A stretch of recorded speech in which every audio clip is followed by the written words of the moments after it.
Саламатсыздар ма оқушылар? Бүгінгі сабағымыздың тақырыбы әскери бөлімнің бөлімшенің қару-жарағы және әскери техникасы.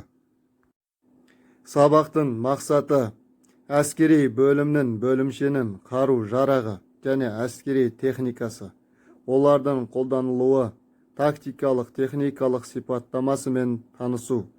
Әскери қару және техниканы әрекетте көрсету. Оқушылар нені білуі тиіс?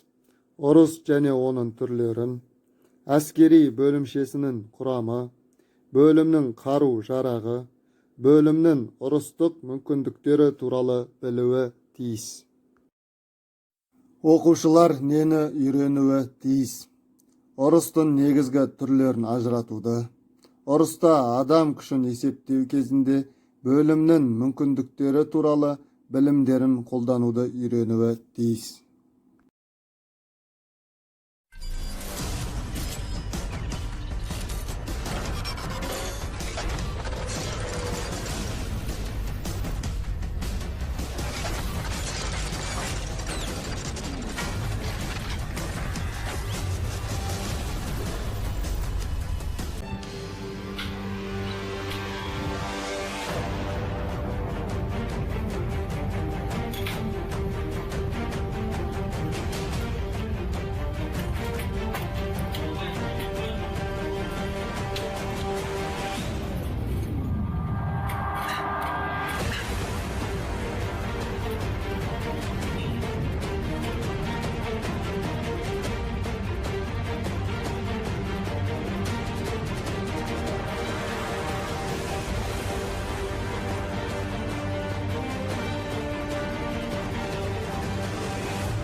Қанша уақыт орындады?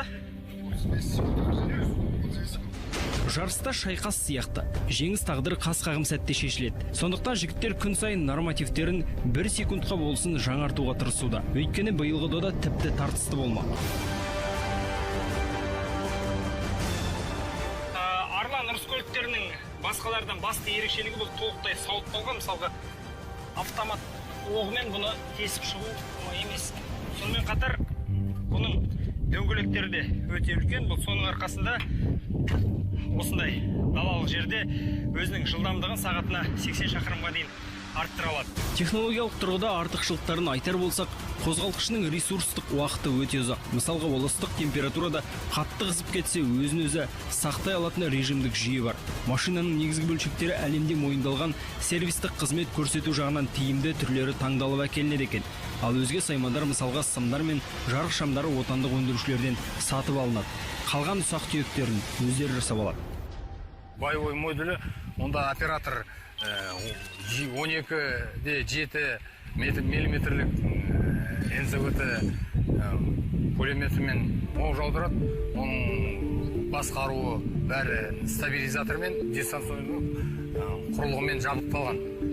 Ол оператор сыртқа шықпай, ішінен оқ жаудыруға мүмкіндігі бар. Жауынгерлік шаралар қолдануы бұл ыңғайлы. Өйткені бұның десант есіктерінің бәрі артында. БТРларда онда жанында.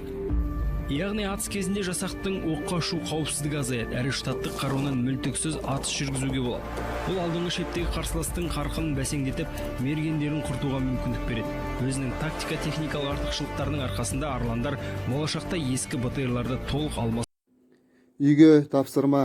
Қазақстан Республикасының қарулы күштерінің құрлық әскерлерінің негізгі қару-жарақ түрлерін атаңдар. Сауытты танктік техника түрлерін атаңдар. Назарларыңызға рахмет, сау болыңыздар.